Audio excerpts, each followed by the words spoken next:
Mississippi is the latest state to codify the right of citizens to carry firearms without the permission of the government. On April 15, Mississippi Governor Phil Bryant signed House Bill 786 into law. The measure was originally intended to permit churchgoers to bring firearms into their houses of worship, but when the bill was sent to the state Senate for its consideration, a state representative attached an amendment greatly expanding the scope of the proposal. State Representative Andy Gibson is also a minister of a small congregation in the state, and his amendment allows anyone to carry a concealed weapon anywhere in the state as long as it is in a holster or scabbard on the belt or shoulder. For a law of this latitude to actually make it to the governor's desk is an extraordinarily rare victory for advocates of the right to keep and bear arms as protected by the Second Amendment. Gun grabbers did not just sit idly by and allow Mississippians to make their own laws, however. An article published by Guns.com recounted the resistance to Gibson's bill. Blitzing the state with ads complete with southern drawl and banjo music, social media campaigns and mailers' moms demand action, who contend that 89% of gun owners in the state support requiring a permit to carry a concealed handgun in a survey paid for by Everytown, and that Gibson's proposal will lower the bar for persons carrying hidden guns in public. As a mother and a grandmother, I am concerned about dangerous people carrying hidden, loaded handguns in the public places that I frequent with my family, said Shirley Hopkins Davis, leader of the Mississippi chapter of MDA, in a statement. It's just common sense that if a person wants to carry a loaded, concealed handgun in public, particularly if they are in a place with children, they need to demonstrate they have a clean criminal record. Fortunately, the representatives of the citizens of the state of Mississippi boldly withstood the attacks by enemies of constitutional liberty and shored up the sovereignty of their state and recommitted themselves to thwart any federal attempt to curtail a right which the Constitution explicitly forbids them from abridging. The Second Amendment to the Constitution very plainly declares, the right of the people to keep and bear arms, shall not be infringed. Shall not be infringed. There is no wiggle room in that clear check on central government encroachment into the liberties of the people. The rights of the people, our founders believed, were given to them by the Creator and thus by Him alone could they be reclaimed. Tyranny, since the beginning of the ancient republics of Athens and Rome, almost always began with the attempt by a would-be despot to disarm the people over which he wished to unlawfully rule.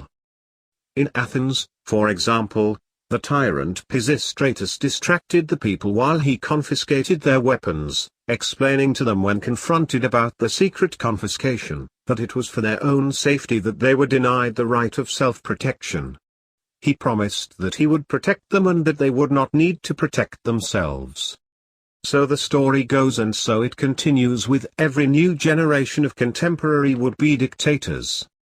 The best hope for the survival of the Second Amendment and the rights it protects is for all lawmakers in every state to completely restore the right to own weapons, a right whose value was described accurately by Joseph Story in 1833.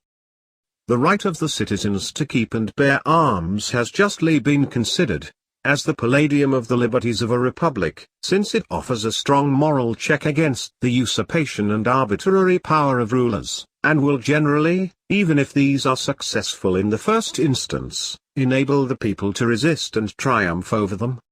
Until citizens can compel their elected representatives to resist the siren song of federal supremacy and to exert the residual authority of states to check abuses and usurpations by the central government, threats to gun ownership will persist and will prevent the exercise of rights that are an inheritance from God and a necessary check on the planned purloin of the ability of the governed to prevent the governors from eliminating the ability of the people to fight off the federal attempt to fit them with fetters.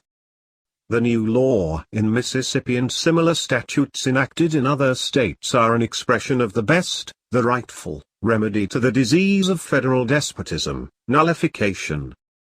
Nullification recognizes the residual authority of states to invalidate any federal measure that a state deems unconstitutional. Nullification is founded on the fact that the sovereign states formed the Union, and as creators of the compact, they hold ultimate authority as to the limits of the power of the federal government to enact laws that are applicable to states and their citizens. That our founders understood this principle is demonstrated by Alexander Hamilton in the Federalist, No. 78. There is no position which depends on clearer principles, than that every act of a delegated authority, contrary to the tenor of the commission under which it is exercised, is void. No legislative act, therefore, contrary to the Constitution, can be valid.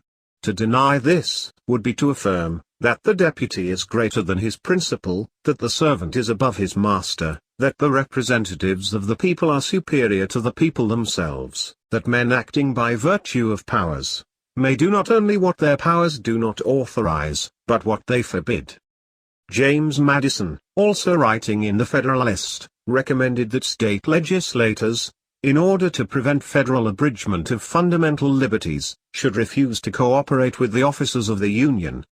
Or, in other words, the Constitution, every issue, every time, no exceptions. What was once a clear principle has become a right on the verge of extinction.